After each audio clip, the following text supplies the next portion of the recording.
Okay, welcome to the next session of the EBC drug-coated balloon meeting, which is what it's turning into.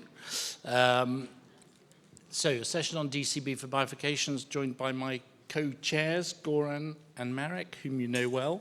And we have panelists of Dr. Hahn, Dr. Pan, Dr. Kleber, Professor Shin, and our president, Jens Lassen, who appears to be missing.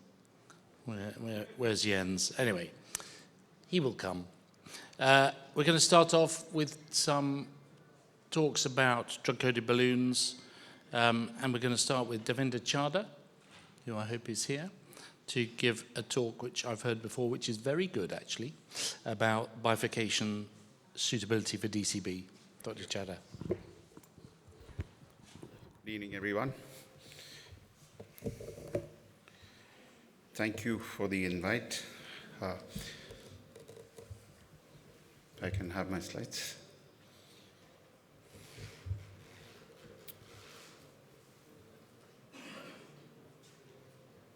All right. Over the next 7 or 8 minutes, we'll go through the question of why might DCB therapy be suited to bifurcation. So bifurcations are complex and they are often associated with worse outcomes. Now, the lesion complexity is dictated by the location of the lesion, whether it's left main or non-left main, the number of branch vessels which are involved, their diameter and the angle, plaque location and its length, and basically plaque morphology. That implies that whether it is calcium, fibrosis, or thrombus which is present in the lesion. But all in all, side branch remains the Achilles heel, and we've known from multiple trials that provisional stenting is better than 2 stents. Well, if you go ahead and do inappropriate stenting, then you get into trouble. One such case, I just thought I'll show you an example. This was an ACS being done at our center by one of my colleagues some couple of years back. He looked at the circumflex, which is occluded. He felt very happy. He opened the circumflex, and he ended up doing ostial circumflex stenting. And within a couple of months, this is post, and at 1 year follow-up, this is what happens if you do circumflex ostial stenting. So not only circumflex is gone, the LED is also gone along with it. So is DCB an option? Yes, it is. It appears to be a very attractive option. What it does is that it avoids multiple steps of the bifurcation. That means you don't have to wire, rewire. It works equally well in all bifurcation, and that means reduces the risk of bleeding. That means you can do it in HBR patients. The drug transfer to the side branch with the concept of not leaving any metal behind prevents restenosis and stent thrombosis. We are looking at these 2 hard endpoints. We know that these are the endpoints for the stent failure. And most importantly, just in case you're doing for a youngish patient, this vessel is available for grafting at a later date. Well, this is from the EBC. It shows that if you need to use a drug-coated balloon, and I always say this in my talks, that putting a drug-coated balloon is much more difficult than putting a stent. You might put a stent and then you can go ahead, you know the size matrix, you can go and expand the stent. But if you need to put a drug-coated balloon, you need to size it well. The importance of imaging comes in. You need to use additional hardware, prepare the bed well, and then only you go ahead. So if you see that, you invariably require cutting balloons, scoring balloons. You might require atherectomy tools. Bailout stenting is required in less than 5% of cases. So meticulous preparation of the bed is very, very important. Now, the sequence of application of these balloons is evolving. And if most commonly used for the ostia or the side branch, wherein you can do the provisional stenting and you kind of save it. And it is generally reserved for the complicated settings. Now, if you have to do it, you have to do it in a sequential manner. That means you apply in the main branch as well as in the side branch. Kissing balloon dilatation is best avoided because the drug you lose that point where the balloons are touching each other. Some people have also done DCB of the main branch, and some of the drug has got into the side branch with kind of remodeling happening at the side branch. But if you need to treat the side branch, it's best to get in and do it. And it's always nice to do it before you put the stent because you tend to not lose the drug while crossing through the struts. They make the complex lesions simple. I'll show you a couple of examples. This is one of the ostial circumflex lesions in an octogenarian. And we did imaging for this patient. And if you see on imaging, calcium everywhere, and there is a big nodule which is hugging the catheter. There was a suitable wire bias. This was the calcific nodule at the circumflex. We did the orbital, and post-orbital, we got considerable luminal gain. We know that orbital kind of scoops the calcium out and it creates space. And if you've done it well, and if you've done a lot of heterectomy there with the orbital, you can get away with the NC balloons. And now the basic, how do I go to the previous? Does it go back? Anyway, if you have the option, thank you. So stenting with the LCX ostium, as I told you, is not a good option. And even if you do a crossover stenting from LCX to left main, the outcomes are poorer than what you get from LAD to left main. And in this case, we thought there are equal chances of canal shift. And if you have calcium at the circumflex ostium, there are reports already that these lesions can recur or the calcium can come back, especially if it's an eruptive nodule. So what we did was just a drug-coated balloon, and this was the final result. It looks pretty good.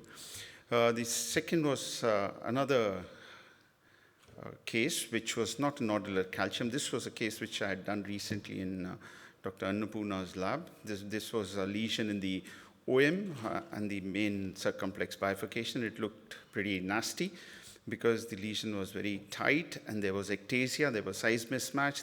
The debate was whether we should do a stent from the OM branch to the circumflex or do some complex two-stent bifurcation. We again relied on imaging, and imaging showed us that there is an aneurysm, there is circumferential calcium. We got the references, and thereafter we used the cutting balloon for bed preparation.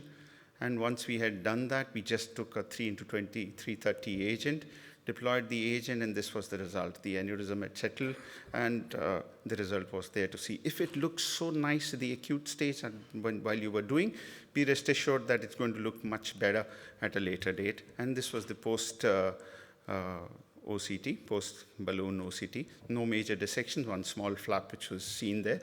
But all in all, if you see the longitudinal view, there has been a considerable luminal gain.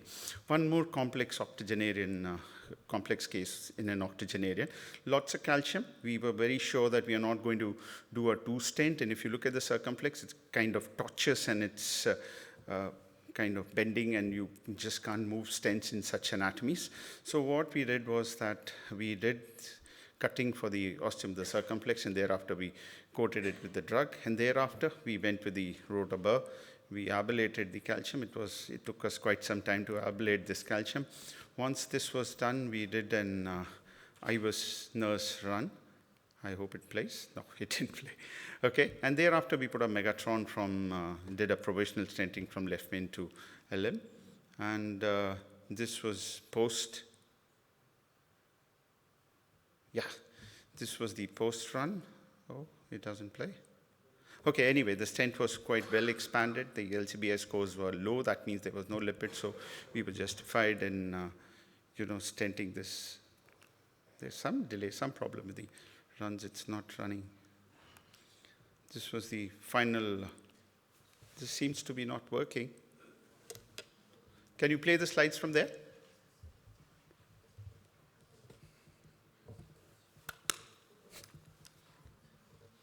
Okay. I think I've exceeded the time, maybe. Time for discussion. So what I've shown you is a couple of cases where drug-coated balloons have kind of made the anatomy simple. They are particularly useful in octogenarians where I just run through this was the final result. So it's got stuck. Anyway, we can have the discussion. We'll let it be. Okay. Very nice. Thank you very much. Nice talk. This was one of the ISR cases on DK crush done, and there was both this ostial LAD as well as this. We just finished it with drug-coated balloon. I'll just come to the last. This is the summary slide. The pros of drug-coated balloons are it simplifies the procedure. In the absence of the metal layer, reduces the risk of stent failure. You can shorten the DAPT to 1 month or in HBR patients, so it's very useful, and especially in patients who are awaiting surgery, who are non-compliant, and the treated vessel is graftable. Well, we need some more studies, and the immediate results are less appealing. It's an effective technique, but we still don't have the long-term outcomes, and this is the conclusion slide.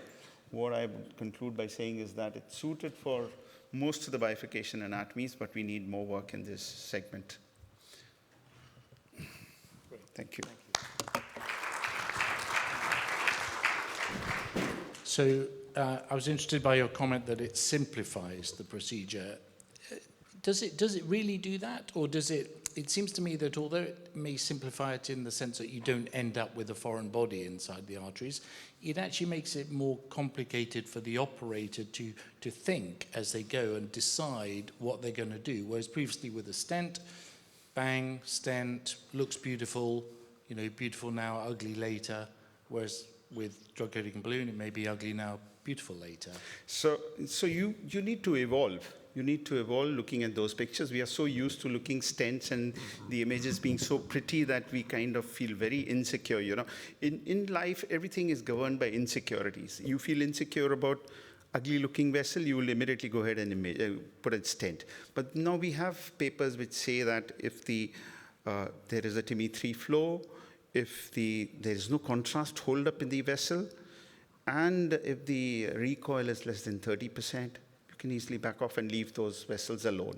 We have a lot of, rule of three, what they call it. There are a lot of papers which are stating that there is a kind of luminal gain which happens with this rather than luminal loss. So this is something which you have to train yourself and digest. And then only will you accept these results. Otherwise, you will be putting stents here and there.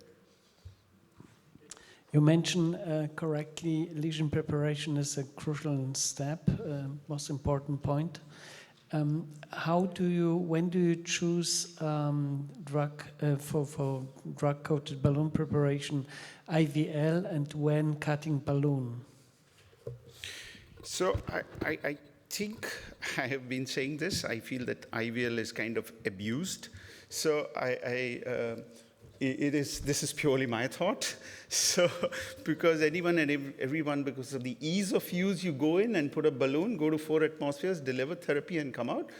Ideally speaking, you should be using IVL if the calcium plate thickness is more than 600 microns, or 0.6 or 0.8 millimeters. If the calcium is eccentric, if the calcium is nodular, or if you have a very densely calcified long segment. Cutting balloons work best if the calcium thickness is less than 0.6 millimeters, and if the arc of the calcium is more than 220 degrees. The greater the arc, and it works best in short segments. Very long segmental disease with a lot of calcium, cutting balloons are not going to do a good job. The risk of perforation or the restoration or the compliance of the vessel is not going to be good with the cutting balloons vis-a-vis the IVL. IVL also has the virtue of working on the deep calcium. This is the only tool which works on deep calcium. The rest, all of the tools work on the superficial calcium. Congratulations on great presentation, really. Thank you. I'm here because of you. Thank you. No, it's a pleasure. What we miss is actually follow-up, so please come next year. Show us follow-up of these 3 complex cases. And I just wanted to add on Dave's comment, by omitting multiple steps that are mandatory for optimal provisional stenting, you actually also simplify. All the procedure takes more attention, maybe a little bit more time, but omitting several key steps like kissing with the need for precise wiring, rewiring, kissing, pot, repot. Yeah. And it took us a lot of time to understand this, but now I think we are in a proper way. Perfect. Thank you very much. Great talk. So, Mila, would you like to come up? You're going to tell us what were the 3 most important bifurcation DCB publications of the last year, please. Thank you very much. Dear Chairman, dear colleagues, thank you first for the invitation to participate in this EBC meeting. And today I will discuss 3 most important DCB bifurcation publication in the last year, at least in my opinion, that maybe changed the practice, how we use DCB in bifurcation lesions. We all know and we heard, and this is the reason why we gather every year, why bifurcation matter. And the bifurcation, we all know that's one of the most challenging subset of lesions that we have to treat, and always the side branch fate is sometimes unknown. No matter whether we are going to do stepwise provisional stenting strategy, which can have a lot of steps and a lot of steps with the aim to optimize side branch osteum, like pot, side pot, pot, kiss pot, and this is the recommended strategy in majority of the cases. However, also if we use upfront two-step strategy, which is recommended, of course, if we have complex true bifurcation lesions, then we also have to deal with this side branch. And always there is the unknown fate of side branch, and there is a high rate of restenosis and intervention on side branch. So the question is where DCB can fit in this bifurcation lesion. Probably the most attractive is for side branches. First publication that I would mention is DCB BIF trial or bifurcation trial, which was comparison of a DCB balloon on side branch compared with a non-compliant balloon. This is published in JACC, as you can see. And what was the trial about?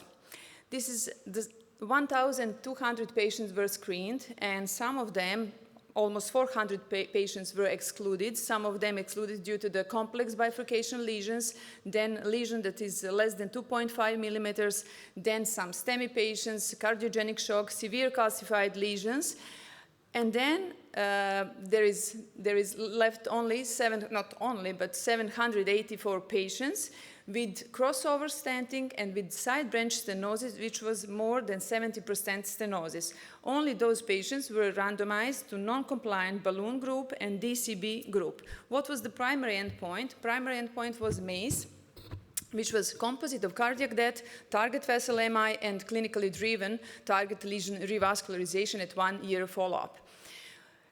When you look at this procedural and geographic characteristic, you can see that the majority of patients had Medina 1-1-1 configuration. Then one vessel, two vessel disease was present in 1/3 of patients. Syntax score less than 22 was present in majority of the patients, 60% of the patient, and mostly affected artery was left LAD artery. Regarding the quantitative QCA analysis, you can appreciate that the side branch length was, I don't know whether we can use, yes, side branch length was about 6 millimeters, which that is the reason that we cannot say it's a complex bifurcation lesion, but just through bifurcation lesion, and diameter stenosis in side branch was about 50% before crossover stenting. Then, this slide is very busy, but I will just stress out that pot was used in the same, there was no differences between these two groups. However, when we look at how often pot was used, it's about 90% also in DCB group and also in non-compliant group. But when we look at the kissing balloon inflation after side branch ballooning, it was present in majority of the patients, almost all, 100%, 99% of patients in non-compliant group. However, in DCB group, it was present in 95%. There was a difference. So less kissing balloon inflation after side branch opening. Regarding the primary endpoint, we can say that the results showed that there was advantage of DCB in comparison to non-compliant balloon in reduction of MACE. However, when we look what was the reduction of MACE, this MACE, reduction of MACE mainly was driven by the reduction of target vessel MI. However, when we look deeply, what was the definition of target vessel MI? The definition was combined, you can see, periprocedural MI and spontaneous MI. And also, when you look at the TLR and target vessel revascularization, there was no difference, there was no reduction in target vessel and target lesion revascularization. So the question can be, why would an MI not lead to revascularization? So we have reduction of MI, but there is no reduction of vessel-specific endpoints, TLR or target vessel revascularization. Maybe we can assume that maybe the lesion wasn't significant, it couldn't be found, or maybe not so or maybe it couldn't be treated.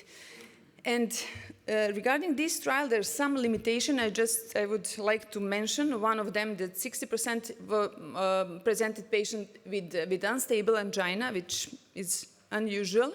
Then this trial was conducted with paclitaxel balloons, so the question is whether result can be applicable to sirolimus coating balloons. Then complex, of course, bifurcation were excluded. Then there is also a question whether the strategy could be different to do first side branch ballooning and then crossover stenting, because there is always question whether some pharmaceutical particles can be dislodged from the stent in main vessel when applying DCB after main vessel stenting. And of course, intravascular guidance was used in 1/4 of patients, but similarly in both groups. The second publication I would like to mention is a spacious trial, which was a comparison between sirolimus-coated versus paclitaxel-coated balloons in bifurcation lesions, true bifurcation lesions. So there was like 14 centers included, 230 patients with true bifurcation, non-left main bifurcation lesions, and the primary endpoint was diameter stenosis in the side branch at 9 months. When we look again at the lesion and procedural features, there was no difference between these two groups, paclitaxel or sirolimus group. And again, there is a majority of patients with Medina 111, and also mainly affected artery was LAD diagonal.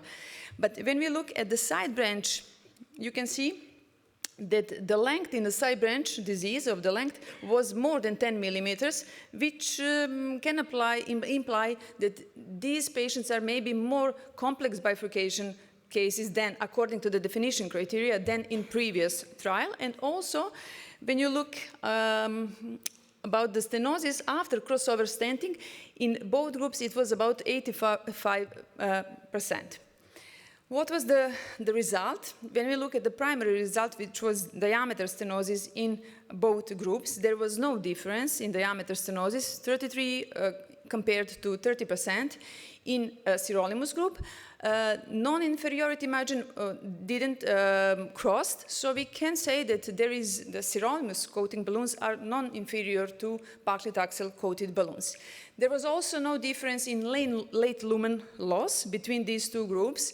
And, however, when we look at the binary restenosis, whether there is more than 50% in side branch, then there is advantage of sirolimus coating balloons compared to paclitaxel. And, of course, regarding the device and patient-oriented composite endpoints, there were no difference at 1 year follow-up.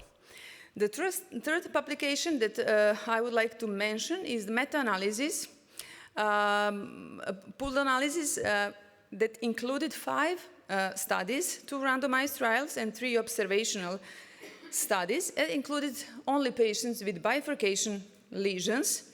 And you can see that it's about 1,700 patients. And of course, the endpoint in this meta-analysis, when we look at the endpoints, we can say that there is some advantage, not some, but there is advantage of drug coating balloons. It doesn't matter whether it's sirolimus or paclitaxel, but there is advantage in reduction of MACE compared to non-coated balloons. There is also advantage of drug coating balloons in reduction of myocardial infarction. But again, like in previous trials, when we look at the vessel-oriented endpoints, TLR, target vessel revascularization, there was no difference between drug coating or non-coated balloons. So in conclusion, what we can say regarding the first publication that I mentioned, or DCB bifurcation trial, this is the first largest randomized controlled trial that's showing the clinical benefit of side branch DCB over non-compliant balloon, confirming that this theory of leaving nothing behind can translate maybe into better outcomes, at least reduction of MACE myocardial infarction. Then the second spacious trial, which shows that new sirolimus-coated balloons perform as well, almost as well as paclitaxel in bifurcation lesions. And the third, the meta-analysis, which consolidates the message that drug coating balloons used in side branch of bifurcations is clinical advantageous, and even, as I already mentioned, vessel-specific endpoints, TLR, TVR, were neutral. So there's just some questions like future direction, whether these findings can perform, or DCB can perform good in complex bifurcation, left main setting, then whether imaging guidance can help in optimizing lesion preparation and strategy, whether it's going to influence hard outcomes, particularly cardiovascular death, and also whether there is class effect through equivalence of these both balloons, sirolimus, paclitaxel, or they're just some subtle differences that can make also different outcomes. Thank you.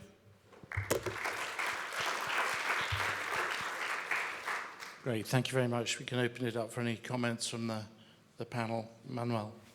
I have a comment regarding the first presented study. I can't understand the difference in the acute phase, because I expect that the difference will be during the follow-up, reducing late lumen loss, and reducing restenosis, and reducing TLR. But I can understand difference in acute myocardial infarction during the procedure. And if you see, the curves are completely parallel. So, yeah. So the difference were obtained in the acute phase. Yes, can we You have a comment? have back? Yes. Only cumulative peri-procedural and spontaneous reach statistical significance. Yes. So major impact was peri-procedural but did not attain statistical significance. Yes, and Only high. sorry, no, sorry to interrupt. But there is also difference between the spontaneous MI, which was also interesting, and there was no like target vessel or lesion revascularization difference. Yeah, I don't know how to explain. I just mentioned about these three possibilities. Either this side branch wasn't so significant to be treated.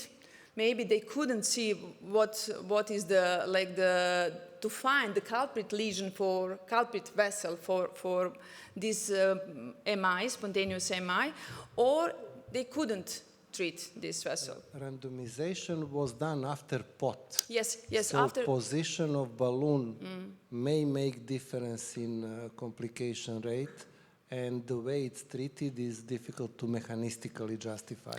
A large profile of DCB should create probably more damage than Yes. small NC balloon. When we look at the absolute numbers of patients, very huge number of spontaneous MI. And there is also like 60% unstable angina. I don't think that we all in our practice have like 60% of all unstable angina patients, usually like either acute setting or stable angina. This is just my point of view, but yes, it's interesting results. I have more comments about second Okay. publication, Yeah. which is small 90 patients with a little bit peculiar primary endpoint mean percent diameter stenosis, which people who really know how to analyze the impact on late lumen loss can definitely comment. But in my perspective, that study was more play of chance with small numbers and unclear steps of the procedure. Yes, maybe the primary endpoint is not so unusual. It was, at least in my opinion, unusual to look for the primary endpoint as a difference between side branch stenosis.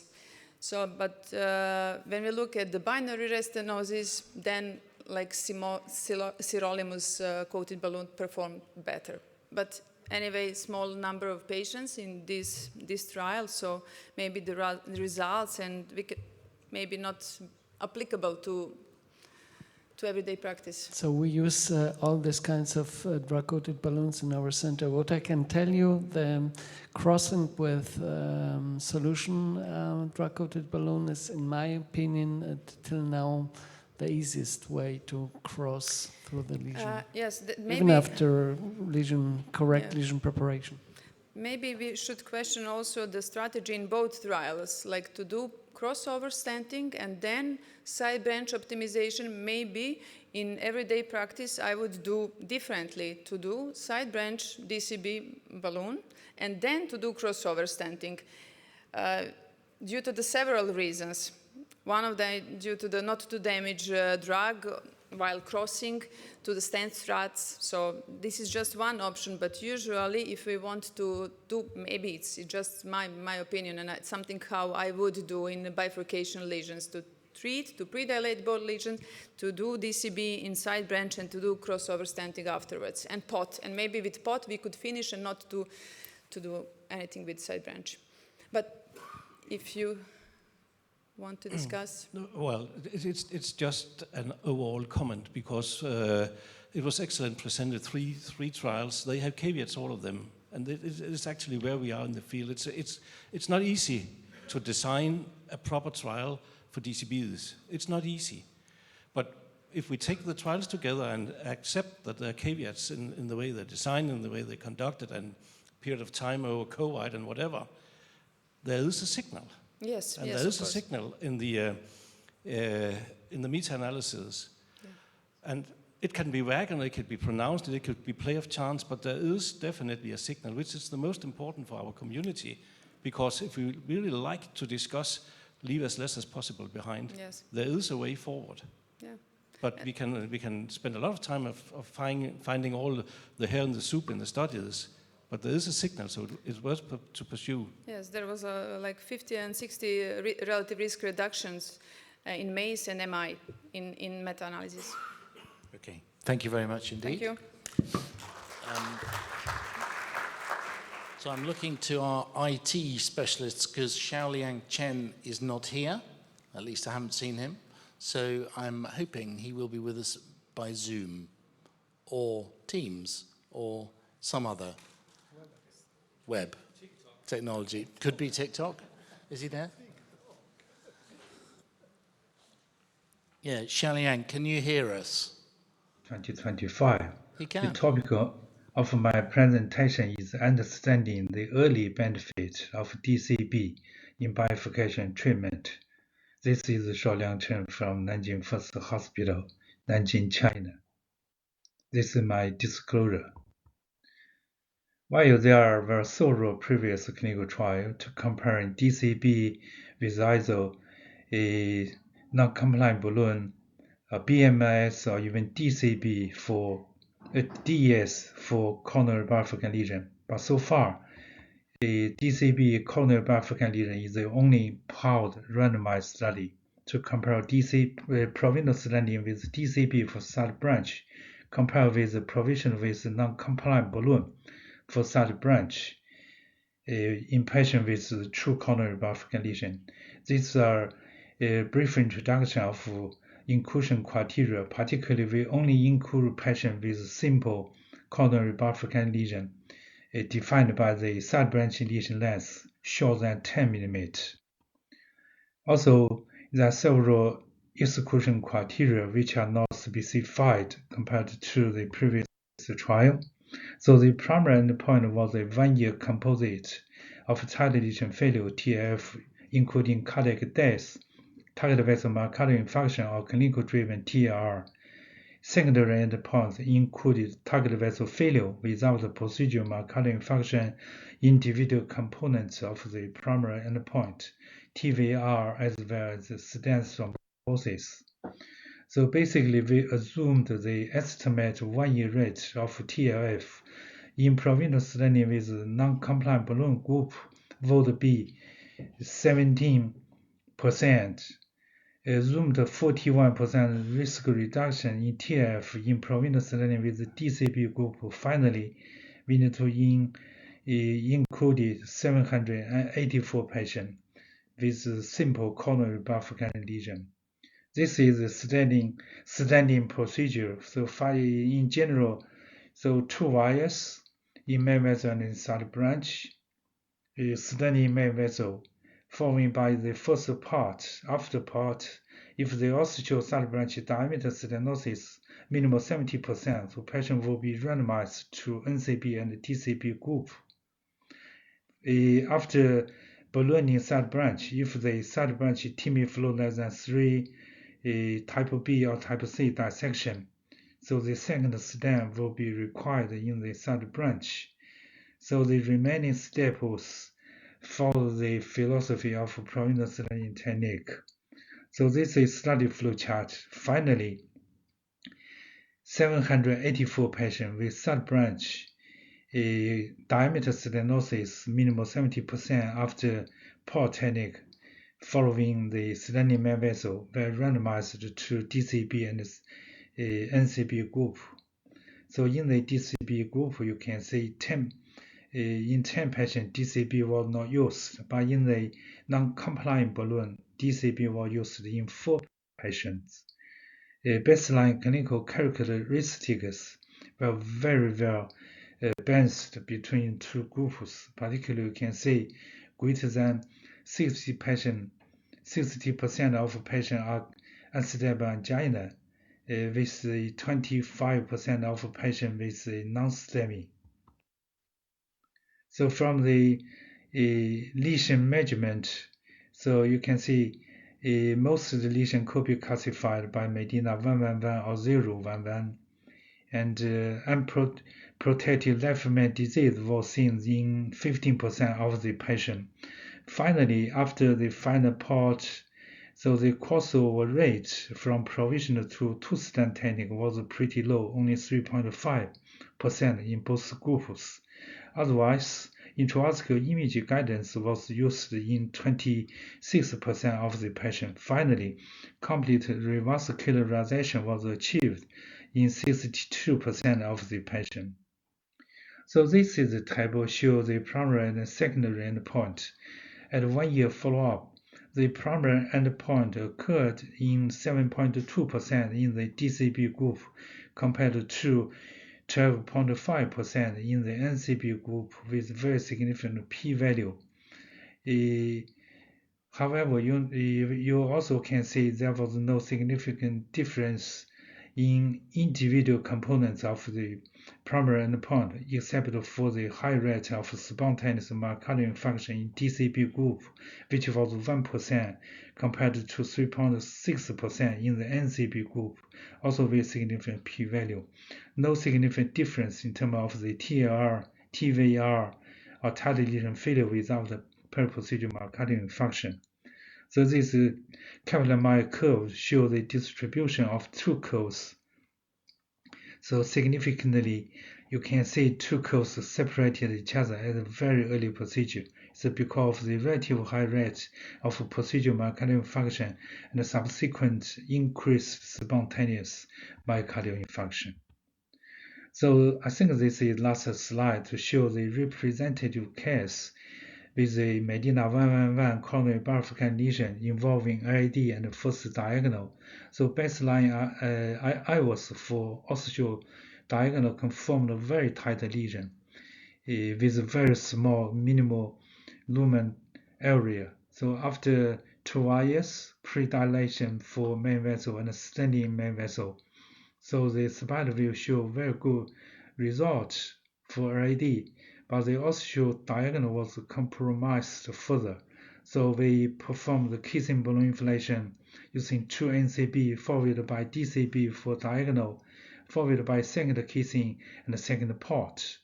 So the left 2 are the procedure immediate after the angiography immediate after the procedure, and the remaining 2 are the procedure a repeat angiography at 1 year follow-up. Very good result. Also from the angiography, from the IVOS, you can see ostial diagonal it was remained at a large area. So in conclusion, from DCB BIF trial, we provide the significant difference between provisional with DCB compared with the provisional with NCB. However, the high rate of myocardial infarction did not lead to the increase of revascularization. So it means we need one more large randomized clinical trial to compare the real importance of DCB with the NCB.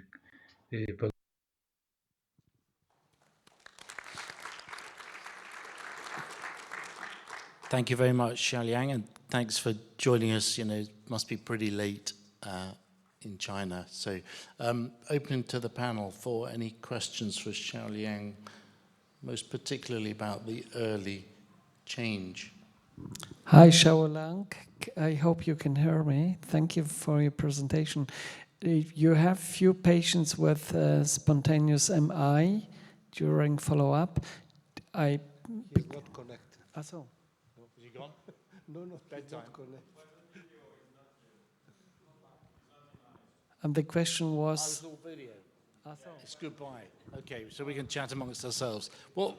Yeah, the question was, do they have, because they have MI of the study patients, did they perform acute coronary angiography, and how it looked in angio acute?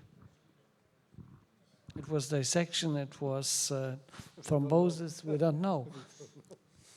So I have one comment. Probably this study might not be blinded to the operators, and since many patients had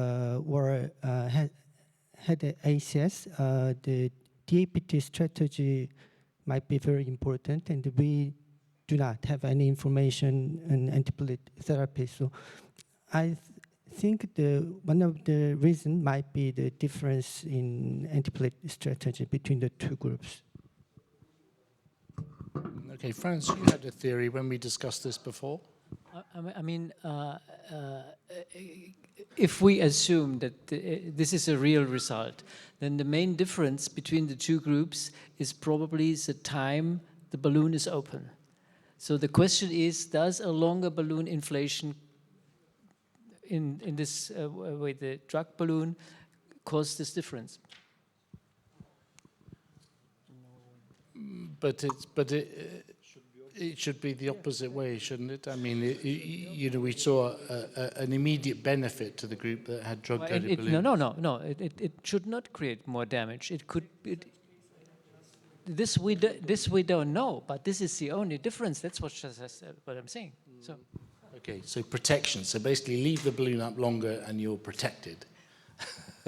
Yeah, I don't know. It is a bit strange. Anyway, Helen, you have a suggestion.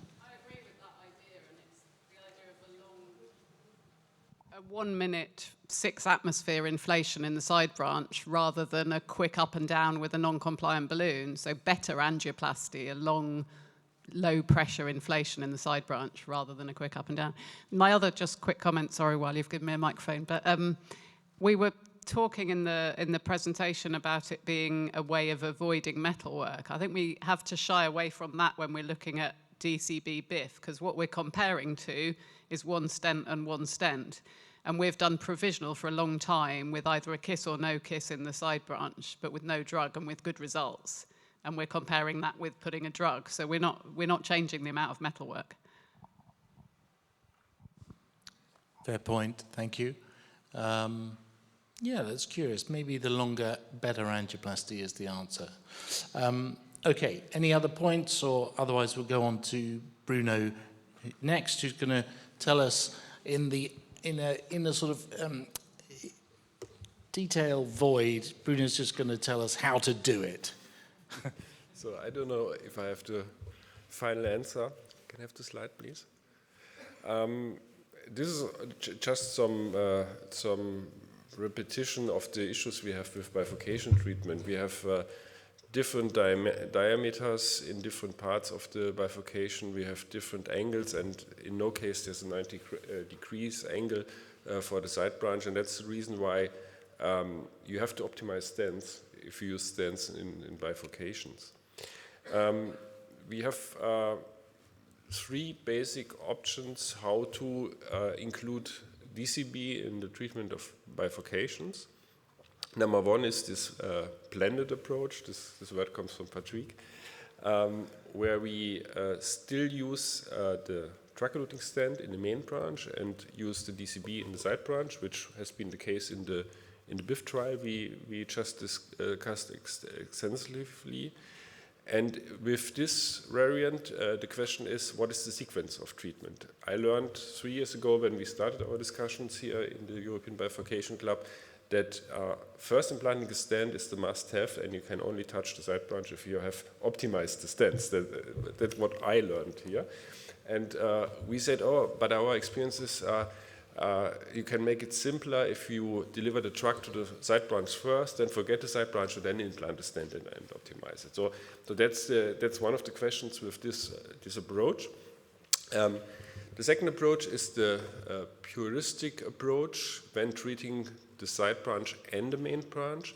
And here the proposal is that you wire both branches, you predilate the main branch, prep the main branch, and if this is okay, you go to the side branch, do also lesion preparation, then stay in the side branch, deliver the drug to the side branch, forget the side branch, and then, in best case, deliver the drug to the main branch. And the third, very simple option, which comes from Professor Shin, is that if we have smaller side branches where only the ostium has a lesion, a stenosis, it could make sense only to treat the main branch and hope for lumen enlargement over time also of the ostium of the side branch. So these are the three different scenarios we can discuss. The DCB BIF trial has been discussed. I think I have nothing to add to this discussion. And let's have a look at the puristic approach. And here, the very simple approach, this is the famous paper from Professor Shin. We see, if we only treat the main branch, we see at several months later an increase in the area of the side branch orifice. And that's very, very simple and attractive way for really small side branches, maybe that we in other cases do not want to treat. This was one of the first, I think it was the first randomized trial, Franz, for side branch treatment of bifurcations. We only focused on the side branch and randomized POBA against DCB for the side branch. Not a big trial, but randomized, and what we found was that late lumen loss was significantly lower in the DCB group compared to the POBA group, 0.47 versus 0.08. And that similarly, binary restenosis rate was also reduced from 26 to 6%. So I think mechanistically it makes sense to use DCB in the side branch. And this has been confirmed in other trials. You have seen the other meta-analysis before. This is nice. We can reduce restenosis in the side branch, but I severely doubt that this has really a huge impact on clinical events. I think, therefore, for me, this hybrid approach is okay, but as said before, you do not reduce the total amount of metal because you still stent the main branch. Here we have, again, these two approaches, stenting the main branch or trying the puristic approach. And here is one thing we have to be aware: do not kissing DCB in bifurcations. It makes no sense. You park a balloon, it loses drag, you have to position, and then you have only limited contact with each of the two DCBs in the proximal part of the bifurcation. It makes no sense, don't do it. I want to show you now this puristic approach. This is a patient, 69-year-old male with high bleeding risk, which we treated a few weeks before the DCB procedure with a TEER for his mitral valve due to high-grade insufficiency, reduced left ventricular function, COPD, and we had a planned treatment of the LAD diagonal bifurcation. In this case was done by my colleague Davinder Chadha. This was the right coronary artery, some disease, but no significant stenosis. And here we have this bifurcation of the LAD. I think angiographically we can see that there's disease in proximal part. The side branch has a relevant stenosis and also the distal part, so Medina 111. We did what we always do. We started with a semi, or in this case, even better, a non-compliant balloon in both branches, starting with the main branch and then followed by the side branch.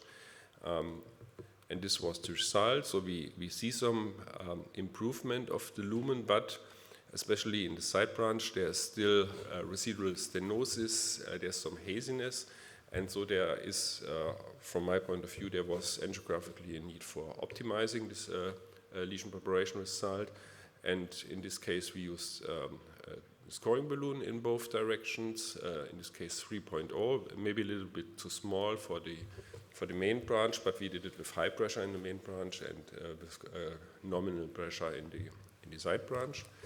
And here you can see that the predilatation result has improved.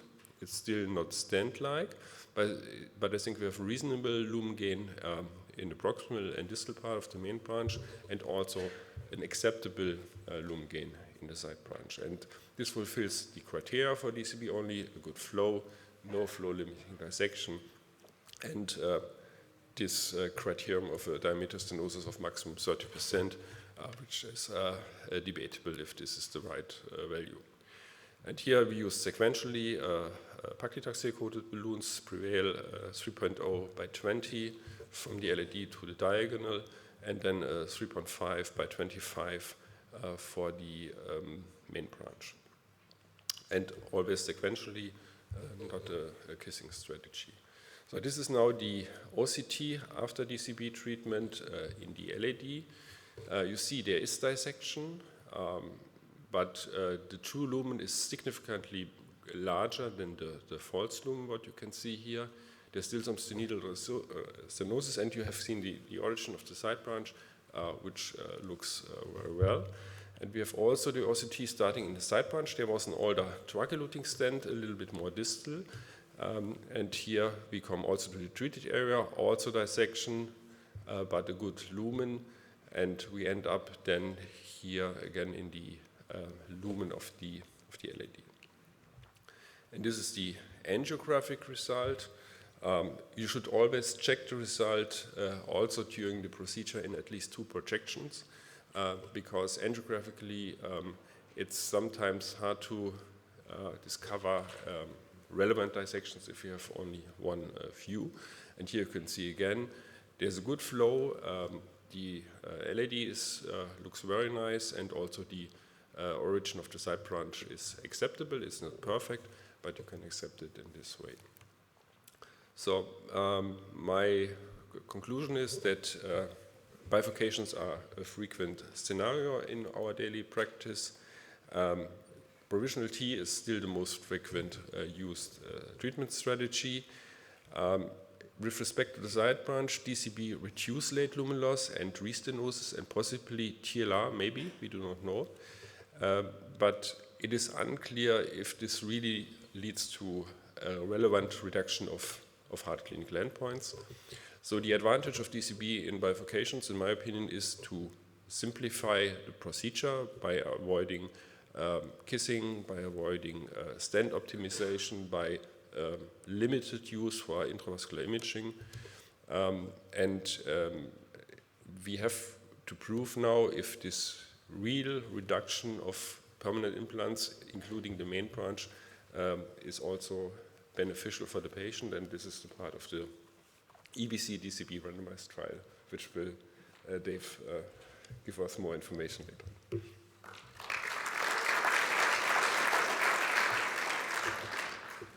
Bruno, great talk. Can you make a difference between non-really severe calcified bifurcation lesions and standard bifurcation lesions with fibrotic plaques?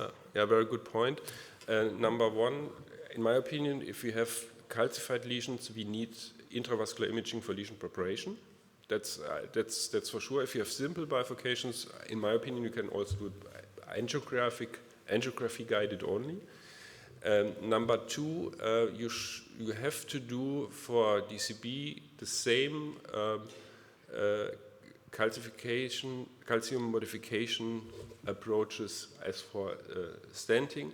This means, depending on the amount, you have to work at least with cutting balloons, or even in more severe calcification, rotablator or even IVL. That's very important.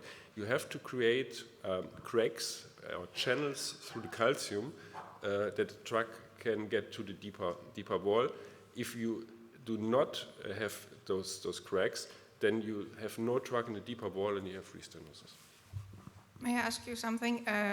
How do you size your drug-eluting balloon? To the proximal or to the distal main branch? Very good question. So the official answer is it's a compromise. If I do it angiography guided, I assume that in most cases it's the size of the distal part. If we do intravascular imaging, I think it's a compromise between the two. Any more questions? Yeah, Manuel. Congratulations for your talk. I'm very happy with your first strategy, predilation of the side branch and then stent implantation. We support this study from many years ago that was not accepted for many years for many people from the EBC, and now the technique is resuscitated. So. But my question is, if in our study, many years ago, we observed that this study was successful in about 30 or 40% of the case, but in the remaining case, some compromise of the side branch still remain. So, what do you recommend in these cases? After predilation, preparation, DCB implantation at the side branch, main vessel stent, pot, and after all this maneuver, you have compromise of the side branch. What is the next step? If the side branch has acceptable flow, and I can give you not the exact diameter stenosis, but I tend to accept the 70% diameter stenosis of the origin after stenting and not to recross and not to retreat. But this is only my personal experience. I'm not sure if this is the right approach or if you should go already by a 50% origin stenosis with recrossing. I don't know. There is one more question from Tom. Yeah, Bruno, lovely presentation. I was really excited to see you show a case with OCT, but at the same time remain confused as to how we're meant to respond. And so your response to Joanna was very much focused on the calcium and the extent of modification. But do we have any feel for how much luminal gain we need to achieve prior to the deployment of a DCB? Very good question, open question. We do not have the data, what lumen we need. My only argument here is that if you have a stent, you have a fixed area that is defined by the stent, and this has to be optimized and has to a reasonable area. If we are working with a DCB, we can expect lumen enlargement over time, and we can expect restoration of vasomotion. This means that the vessel can adapt by diameter to the specific needs in this specific situation. And this is one of the reasons why I'm not sure if comparing DES and DCB by parameters like from intravascular imaging at a certain point of time really reflects the hemodynamical impact of what we have reached. So that's a very difficult question, and we have to investigate this, of course. There's one more question from Dr. Nawalny. Thank you very much for your great presentation. I have one more question about practical approach to this kind of angioplasty. So you showed the nice dissected LAD after DCB, as we can expect. But if you don't have an intravascular imaging already open there, like the OCT, and you want to check your result beyond angiography, do you prefer to use functional assessment or intravascular imaging? Can you expand on this? Yeah. Thank you. One explanation to this case, we had with Goran this webinar in July, and I was asked to show a case, and I had many cases, but all without intravascular imaging, because I did it without, and I told my colleagues, if you have a bifurcation, please do it one with OCT. I need this for this webinar. And that was the reason why we did it. Normally, my personal opinion is that in complex bifurcation disease, we should use intravascular imaging for planning of the procedure, for optimizing your lesion preparation, and especially in calcification, see if you have enough cracks, cuts in the calcium, that you can be sure that you have a drug effect if you use DCB. But normally we do not use DCB at the end of intravascular imaging at the end of the procedure. This was a specific specialty of this case. Bruno, I would like to thank you because you, Prof. Kleber, and Prof. Shin accepted for the last 3 years to be our Supreme Court. So all unpleasant questions are actually pointed in your direction. Can I also join with one, whether positive vessel remodeling, which is mainly different between paclitaxel and sirolimus, can be explained mechanistically? So the data we have is limited data, and we have always to be very cautious because there are differences between the different devices. There are differences between the paclitaxel DCB and there are differences between the limus DCB. That's one thing. And if we compare both drugs, we have always to look at the specific technologies we're comparing. But overall, it seems to be that with paclitaxel we have more frequently this lumen enlargement than with sirolimus. This has to do with the fact that we have an accumulation of paclitaxel in the adventitia, which seems to imitate a little bit the Klargaff effect. The whole vessel gets bigger, and this makes the lumen bigger. We have data for paclitaxel that we have some type of local regression of atherosclerosis, and we have new data showing that we do some modification of the sympathetic nerves in this area, which may reduce the vasoconstriction willingness of the artery, maybe. So that's what we know, but the final question is, do this difference make any difference in clinical outcomes? And that's an answer we do not have. Thank you. Prof. Shi? I have a short comment. And after main vessel DCB treatment and side branch osteoid enlargement is closely associated with the positive remodeling the main vessel. So, and you show the only small vessel side branch. So I think the large side branch has also happened the kind of the finding. Yeah, I agree, but the point is, do we only have disease of the origin of the side branch, or it's more extensive disease? And it's more extensive, I think, then we have also to treat larger side branches. This is an excellent discussion, and thank you again for being the higher court. I've joined in the chorus because I have a philosophical problem. And I was thinking from some of your answers here that when you were telling about what do you accept of stenosis, 70% in a pinched osteum, maybe 50%, maybe even more in a drug-eluted balloon-treated lesion. Then there's a kind of a concept where you tend to accept much more than we have been trained to over the years to accept before we put in the next stent. And that actually brings me back to my philosophical problem, which maybe is just a dilemma. Because if you actually tend to wait and see what happens, then you risk a complication. And if that complication doesn't come, you will never know that you had a fear that didn't happen. So it is one of the things that is really also a thing that really is supported by the drug-eluting balloon area, that if we put them into the strategy and bring in a drug-eluting balloon, then we tend to accept more stenosis, maybe even worse a dissection than we normally did, and by this introduce the concept of reducing the amount of the second stent. So it's not just the drug on the balloon, it's also the concept of the use of the balloon. And my question is, or my comment is actually going totally back to the plain old balloon time, which worked. But then we have the dissection, and then we actually need to have the surgeons. This problem we don't have anymore. So there is actually an underlying acceptance of accepting much more worse acute results to gain a larger good in the long end. Yeah, yes and no.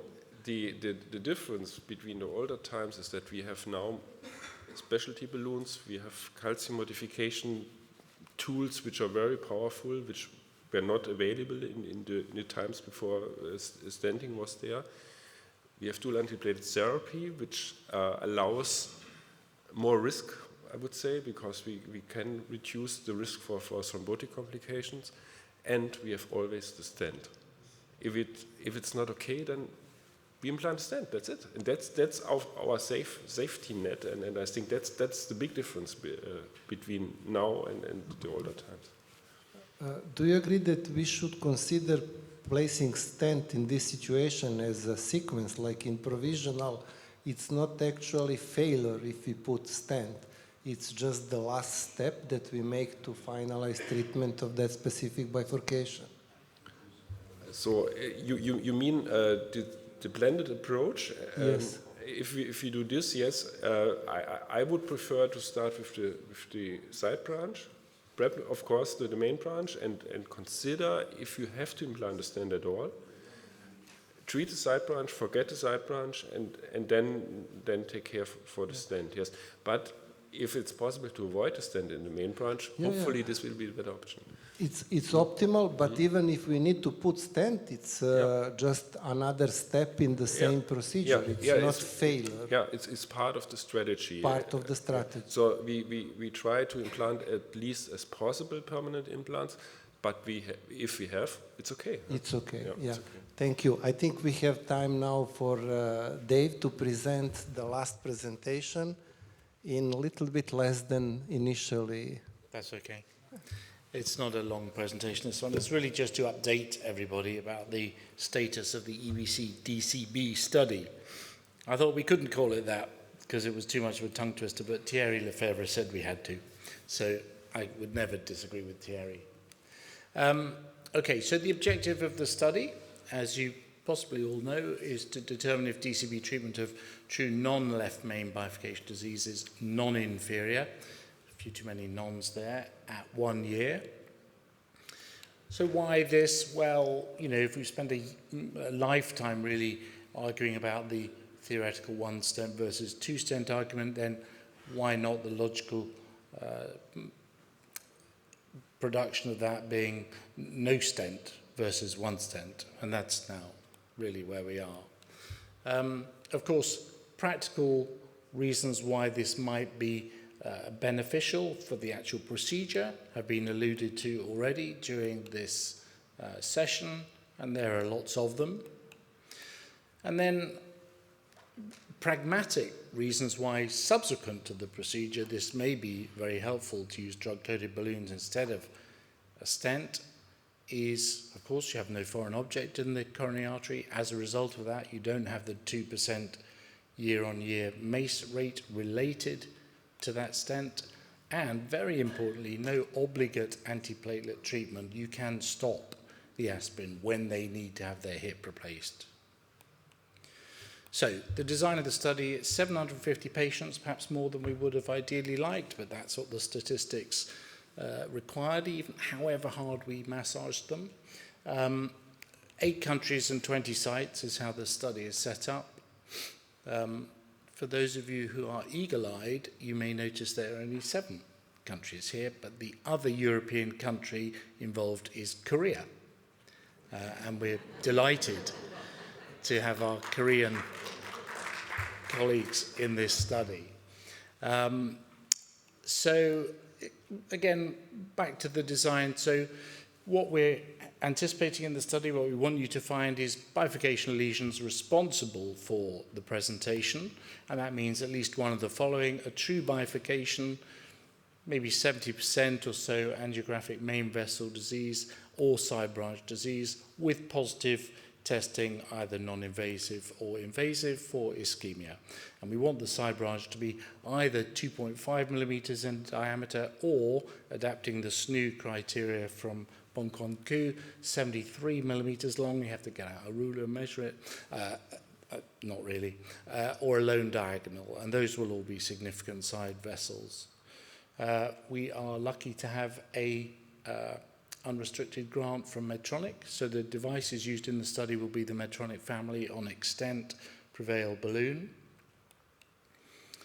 And the primary endpoint will be at 1 year, and it will be cardiovascular death, target bifurcation-related MI and revascularization. So a standard composite endpoint, and because some of the benefit, notwithstanding the long balloon inflation, which I like, some of the benefit will maybe accrue later as time goes on, as we see the decrement from the stented vessels, perhaps. So there will be 3, 5, and 8-year follow-up as well.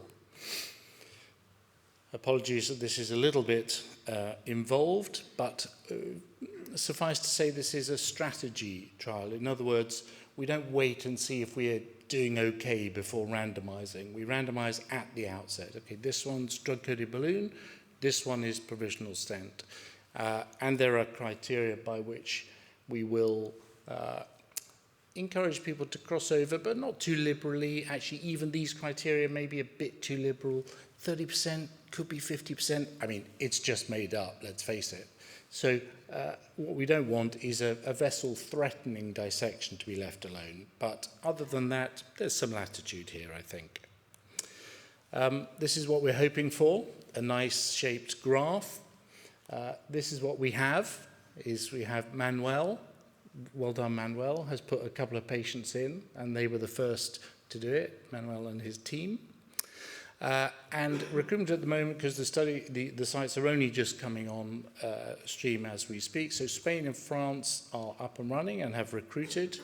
We have 2 sites in each. Germany ready to go as of yesterday, Bruno told me, exciting. We have ethics approvals in the UK and Serbia. Crucially, we do have on-table randomization in this study, and if anybody wants to ask me how we got that, I will be available in the foyer afterwards. Finally, we now need the patients, so please, on we go. Thank you very much.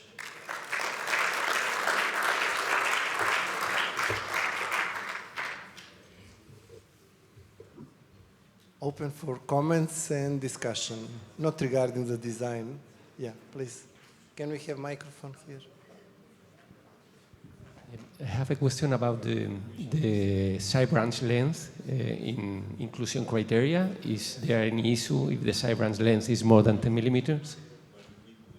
No, there isn't. If I understood you correctly, there isn't a side branch lesion length minimum or maximum, no. You just have to have a true bifurcation lesion.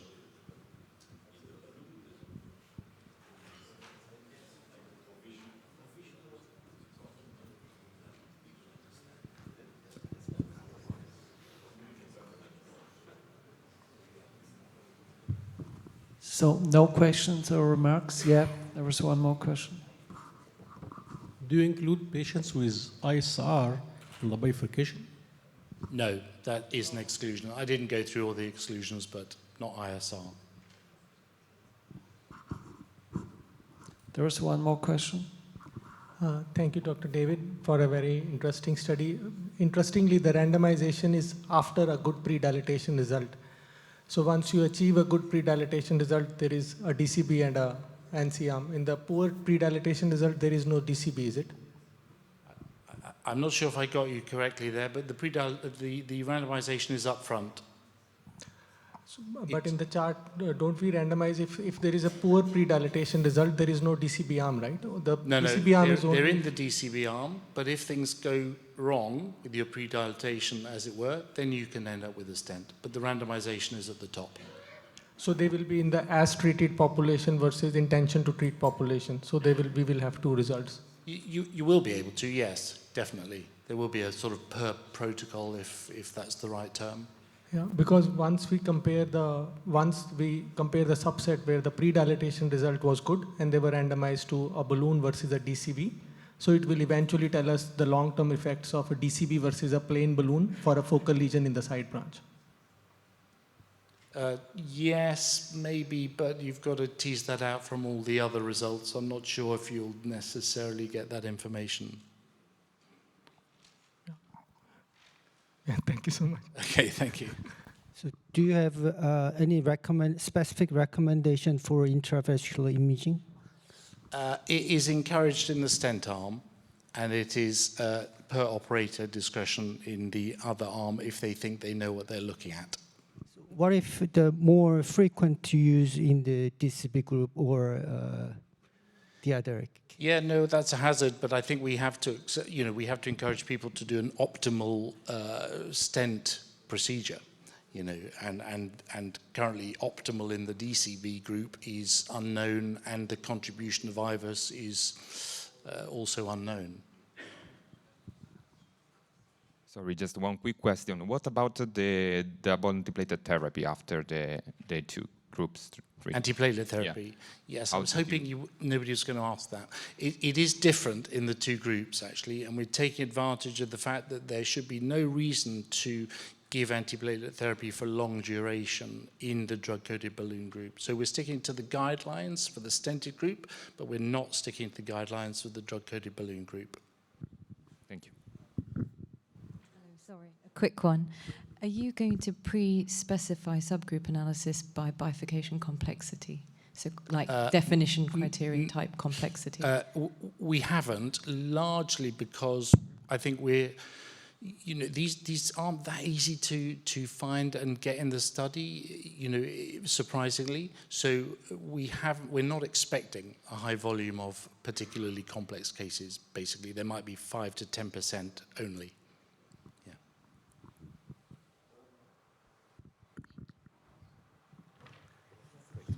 Yeah, no questions anymore.